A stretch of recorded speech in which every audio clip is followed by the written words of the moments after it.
Polsek Denpasar Selatan menangkap seorang pria bernama Antoni Salim 33 tahun lantaran mencuri handphone di Cafe Triple Tree, Jalan Tukar Barito 98 Renon, Denpasar Selatan. Mirisnya, korban adalah saudara dari pacarnya sendiri berinisial MFU 28 tahun. Peristiwa ini terjadi Minggu 2 April sekitar pukul 2 WITA.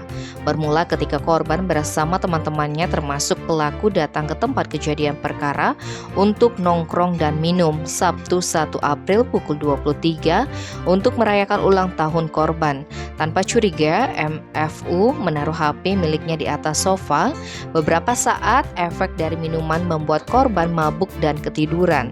Lalu MFU diantar pulang oleh temannya. Saat menyadari ponselnya hilang, korban melapor ke polisi. Setelah dilakukan penyelidikan, tim Opsnal memperoleh petunjuk bahwa terduga pelaku adalah pedagang bakso yang sering melintas atau berjualan di areal tersebut. Setelah ditelusuri, polisi akhirnya menangkap Antoni saat sedang nongkrong bersama pacarnya di Wantilan Pasar Nyanggelan Panjer.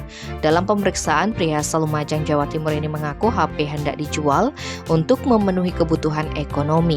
Atas perbuatannya, Antoni terancam penjara paling lama 5 tahun. Tim Bali Express melaporkan.